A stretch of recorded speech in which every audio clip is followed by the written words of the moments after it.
तो आज के इस वीडियो में हम बात करने वाले हैं origin of characteristic X ray spectrum पे। ये जो कैरेक्टरिस्टिक एक्सरे स्पेक्ट्रम होता है ये किस तरह से प्रोड्यूस होता है। तो इस स्पेक्ट्रम को समझने के लिए मान लेते हैं कि ये जो है ये एक एटम है टारगेट का, और इस एटम में देखें यहाँ पे ये जो है ये है के सेल, और के सेल में होता है 2 इलेक्ट्रॉन, और वहीं पे ये जो है ये है एल सेल, और हमें पता है कि एल सेल में कुल होता है 8 इलेक्ट्रॉन। और ये जो आपको दिख रहा है ये है एम सेल, और एम सेल में हमें पता है कि कुल होता है 18 इलेक्ट्रॉन, पर हमने यहाँ पे 18 नहीं दिखाए हैं, लेकिन आप ये मान के चलें कि इसमें 18 हैं। सिमिलरली यहाँ पे ये जो आपको एन सेल दिख रहा है इसमें कुल होता है 32 इलेक्ट्रॉन, पर यहाँ पे आपको 32 नहीं दिखेंगे, लेकिन आप ये मान के चलें कि यहाँ पे 32 इलेक्ट्रॉन हैं। और मैं आपको यहाँ पे बता दूं कि ये जो के सेल है इसका जो एनर्जी लेवल है ये सबसे कम होता है, और वहीं पे ये जो एल सेल का एनर्जी लेवल होता है वो के सेल से ज्यादा होता है। सिमिलरली यहाँ पे ये जो एम सेल है इसका एनर्जी लेवल और ज्यादा होता है के सेल और एल सेल से, और वहीं पे ये जो एन सेल है इसका जो एनर्जी लेवल है ये सबसे ज्यादा है, मतलब के सेल, एल सेल और एम सेल से, इन तीनों से ज्यादा है। आगे भी जो भी सेल होंगे उनका भी इस तरह से बढ़ता रहेगा। इसका मतलब यह है कि ये जो के सेल में इलेक्ट्रॉन रिवॉल्व कर रहा है इसका एनर्जी सबसे कम है, वहीं पे ये जो एल सेल में इलेक्ट्रॉन रिवॉल्व कर रहा है इसका एनर्जी जो है वो के सेल से ज्यादा है। सिमिलरली वहीं पे ये जो एम सेल में इलेक्ट्रॉन रिवॉल्व कर रहे हैं इनका एनर्जी और ज्यादा है, इसी तरह से एन सेल वाले इलेक्ट्रॉन का और ज्यादा होगा। हम इस एनर्जी लेवल डायग्राम को जो है यहाँ पे अलग से रिप्रेजेंट कर रहे हैं कुछ इस तरह से। के सेल का जो एनर्जी है हमने माना वो है ई के, और एल सेल का ई एल, एम सेल का ई एम, और एन सेल का ई एन, और ओ सेल का ई ओ, इस तरह से है। अब इस स्पेक्ट्रम को समझने के लिए मान लेते हैं कि एक इलेक्ट्रॉन है जो कि फिलामेंट से इमिट हुआ है, और इस इलेक्ट्रॉन के पास जो है इतना काइनेटिक एनर्जी होता है कि ये जब फिलामेंट से इमिट होता है इतना काइनेटिक एनर्जी होता है कि ये टारगेट को हिट करने के बाद उसके अंदर काफी अंदर तक चला जाता है, और अंदर जाने के बाद ये इलेक्ट्रॉन इस एटम के किसी भी एटम के, वैसे किसी भी एटम के किसी भी इलेक्ट्रॉन को जाकर के हिट करके वहां से जो है वो नॉकआउट कर सकता है, मतलब इन इलेक्ट्रॉनों को हिट करके इन इलेक्ट्रॉनों को यहां से बाहर निकाल सकता है। तो हमने ये माना कि ये जो इलेक्ट्रॉन है ये इलेक्ट्रॉन जो है ये के सेल वाले इलेक्ट्रॉन को जो है अभी हिट करता है। सो यहां से ये जो के सेल का इलेक्ट्रॉन है इसे हिट करता है, और यहां से जो है इस इलेक्ट्रॉन को बाहर निकाल देता है। तो ये जो के सेल में इलेक्ट्रॉन ये वाला है ये यहाँ पे आ गया, इसको जो है यहाँ से ये बाहर कर दिया, और वहीं पे ये जो इलेक्ट्रॉन है जो कि फिलामेंट से निकला है ये इलेक्ट्रॉन अब यहाँ पे चला आया, यहाँ पे। तो इसका मतलब ये है कि ये जो इलेक्ट्रॉन है ये यहाँ पे चला गया, और ये वाला जो इलेक्ट्रॉन है ये यहाँ पे चला आया, यहाँ पे।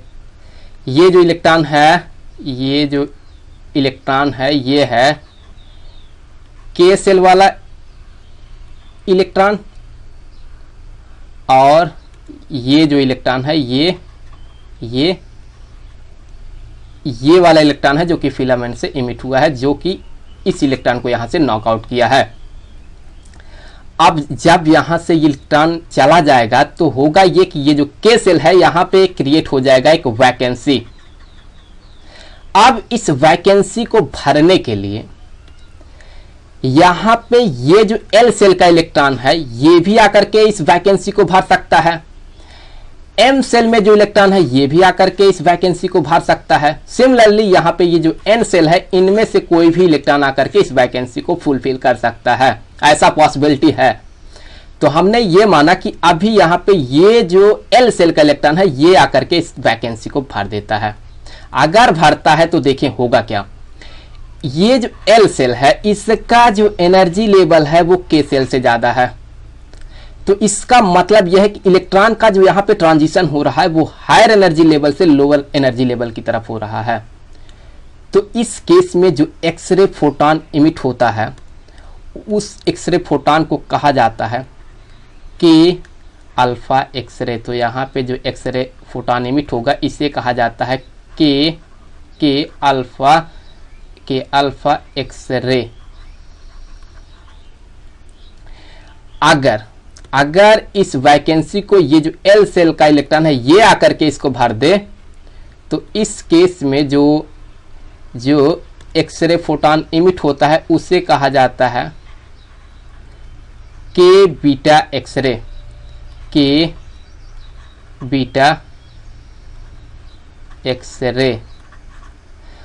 और अगर वहीं पे इस एन सेल से इलेक्ट्रॉन आकर के इस के सेल के वैकेंसी को भर दे, तो इस केस में जो एक्सरे फोटॉन इमिट होता है उसे कहा जाता है के गामा एक्सरे। सो यहाँ पे ये वाला जो है ये होगा के गामा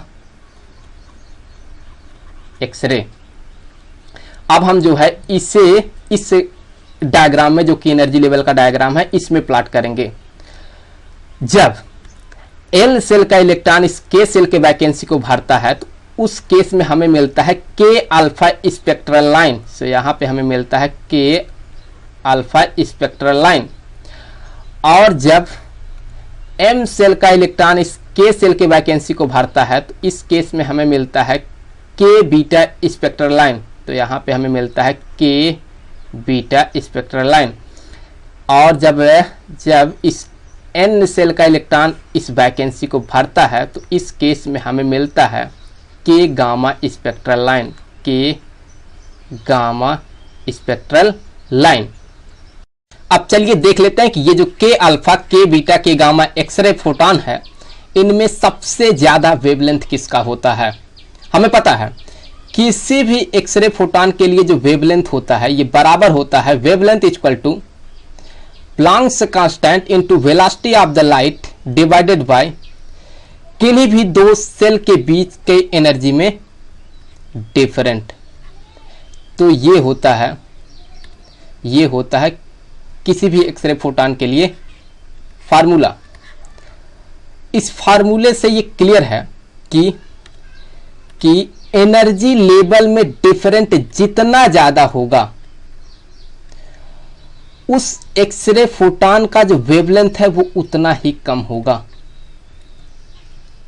तो अब इस डायग्राम में आप देखें, यहां पे के अल्फा के लिए जो एनर्जी में डिफरेंट है वो कुछ इतना है, जबकि वहीं के बीटा के लिए देखें जो एनर्जी में डिफरेंट है वो कुछ इतना है। सिमिलरली वहीं पे ये जो के गामा है इसके लिए देखें जो एनर्जी में डिफरेंट है वो कुछ इतना है। तो यहां पे जो है सबसे ज्यादा जो एनर्जी में डिफरेंट है वो है के गामा के लिए। इसका मतलब है कि इसके लिए जो वेवलेंथ होगा वो सबसे कम होगा। और वहीं पे के अल्फा के लिए जो एनर्जी में डिफरेंट है वो सबसे कम है। तो इसका मतलब है कि इसके लिए के अल्फा एक्सरे के लिए जो वेवलेंथ होगा वो सबसे ज्यादा होगा। तो यहां से ये क्लियर है कि जो वेवलेंथ के अल्फा एक्सरे का है वो सबसे ज्यादा है। तो मैं यहां लिख दूं कि wavelength of K alpha X ray is greater than wavelength of K beta X ray. इसी तरह से ये जो है ज्यादा होगा किसके, के गामा के वेवलेंथ से, जो कि वेवलेंथ होगा के गामा एक्सरे का। तो इस तरह से जो है कि जो वेवलेंथ होता है वो के अल्फा का सबसे ज्यादा, उसके बाद के बीटा का, फिर के गामा का वेवलेंथ होता है। अब हम जो है यहाँ पे वेवलेंथ और इंटेंसिटी के बीच में एक ग्राफ प्लॉट करेंगे। तो हम जो है यहाँ पे ग्राफ प्लॉट करने वाले हैं। तो हमने माना कि ये जो वाई एक्सिस है ये रिप्रेजेंट कर रहा है इंटेंसिटी को। इसे जो है आप नंबर ऑफ फोटॉन से भी रिप्रेजेंट कर सकते हैं। वहीं पे ये जो एक्स एक्सिस है ये रिप्रेजेंट कर रहा है वेवलेंथ को। तो हमने जैसा कि इससे पहले ये देखा कि जो के अल्फा का वेवलेंथ है वो सबसे ज्यादा है, तो यहाँ पे ये जो है इतना वेवलेंथ हमने माना के अल्फ़ा का है, तो ये है के अल्फ़ा स्पेक्ट्रल लाइन के लिए। उसके बाद कम वेवलेंथ है के बीटा के लिए, तो यहाँ पे जो है ये हो गया के बीटा के लिए, के बीटा के लिए हो गया। और जो के गामा के लिए है वो और कम है, तो ये हो गया के गामा के लिए। तो इस तरह से जो है वेवलेंथ घटता जाता है। यहां मैं आपको बता दूं कि ये जो के अल्फा एक्सरे होता है इसके लिए जो इंटेंसिटी होता है वो सबसे ज्यादा होता है, जबकि वहीं पे के बीटा के लिए जो इंटेंसिटी होता है वो और कम होता है, और के गामा के लिए जो इंटेंसिटी होता है वो और कम होता है। ऐसा क्यों होता है? तो इसे समझने के लिए मान लेते हैं कि टारगेट के अंदर 1000 एटम है, और उन 1000 एटम में ये जो के सेल है उनमें ये वैकेंसी क्रिएट हुआ है, 1000 के सेल में ये वैकेंसी क्रिएट हुआ है। अब इस वैकेंसी को भरने के लिए जो पॉसिबिलिटी है वो एल सेल का भी कोई इलेक्ट्रॉन आकर के भर सकता है, और एम सेल का भी कोई इलेक्ट्रॉन आकर के इस के सेल के वैकेंसी को भर सकता है। सिमिलरली यहाँ पे ये जो एन सेल है इनमें से भी कोई इलेक्ट्रॉन आकर के इस के सेल के वैकेंसी को भर सकता है। लेकिन यहाँ पे ये जो एल सेल है ये के सेल के सबसे ज्यादा करीब है, तो सबसे ज्यादा जो इस के सेल के वैकेंसी को भरने का पॉसिबिलिटी है वो सबसे ज्यादा इस एल सेल का ही है। इस एल सेल से ही कोई इलेक्ट्रॉन आकर के भरेगा। तो 1000 में से 900 ऐसे इलेक्ट्रॉन है जो कि एल सेल से आकर के इस के सेल के वैकेंसी को भरता है। तो इस केस में जब 900 इलेक्ट्रॉन एल सेल से आकर के इस के सेल को वैकेंसी को भरेगा, तो इस केस में 900 के अल्फा एक्सरे फोटॉन इमिट होगा, जबकि वहीं पे 100 दूसरा एक्सरे फोटॉन इमिट होगा, के बीटा के गामा दूसरे सेल से आके भरेंगे उसके सेल के वैकेंसी को। तो 900 के अल्फा एक्सरे जब फोटॉन इमिट होगा तो सबसे ज्यादा जो इंटेंसिटी होगा वो क्लियर है कि के अल्फा का ही होगा, जबकि उससे कम के बीटा के गामा का होगा। अब आगे बढ़ते हैं और जो है मान लेते हैं कि ये जो इलेक्ट्रॉन है ये वाला जो कि फिलामेंट से निकला, ये आकर के अब एल सेल के इलेक्ट्रॉन को हिट करता है और यहाँ से इसे नॉकआउट करता है। जब यहाँ से इस इलेक्ट्रॉन को नॉकआउट करेगा इस एल सेल के इलेक्ट्रॉन को, तो यहाँ पे हो जाएगा एक वैकेंसी। तो यहाँ पे हो गया एक वैकेंसी। अब इस वैकेंसी को भरने के लिए जब इस एम सेल का इलेक्ट्रॉन आएगा इस वैकेंसी को भरने के लिए, तो इस केस में जो यहाँ पे एक्सरे फोटॉन इमिट होगा उसे कहा जाता है L alpha x ray. So L alpha x ray. और वहीं पे अगर इस एन सेल का इलेक्ट्रॉन आकर के इस वैकेंसी को भरता है, तो इस केस में जो एक्सरे फोटॉन इमिट होता है इस एक्सरे फोटॉन को कहा जाता है एल बीटा एक्सरे। तो यहाँ पे जो है ये जो एक्सरे होगा इसे कहा जाता है एल बीटा एक्सरे। अगर मैं आपको इसे जो है इस ग्राफ में प्लॉट करके दिखाऊं, तो यहाँ पे जो है ये हो गया, जब एम सेल का इलेक्ट्रॉन एल सेल को भरता है तो इस केस में हमें मिलता है एल अल्फा स्पेक्ट्रल लाइन, तो ये है एल अल्फा। और जब एन सेल से कोई इलेक्ट्रॉन आकर के इस एल सेल के वैकेंसी को भरता है तो इस केस में हमें मिलता है एल बीटा स्पेक्ट्रल लाइन। और इसी तरह से हमें जो है आगे और भी स्पेक्ट्रल लाइन मिलते हैं जब जो है यहाँ से ओ सेल का कोई इलेक्ट्रॉन जो है आकर के इसके वैकेंसी को भरेगा, तो इस केस में हमें मिलता है एल गामा स्पेक्ट्रल लाइन।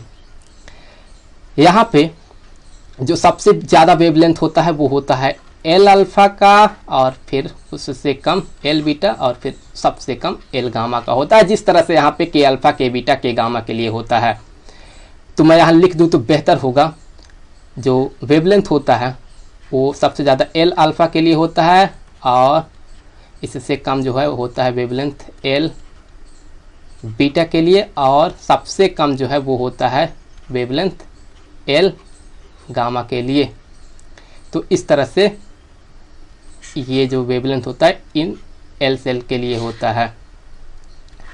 यहाँ मैं आपको बता दूं कि ये जो यहाँ पे आपको सीरीज दिख रहा है, इस सीरीज को कहा जाता है के सीरीज। तो ये जो सीरीज है इसे कहा जाता है के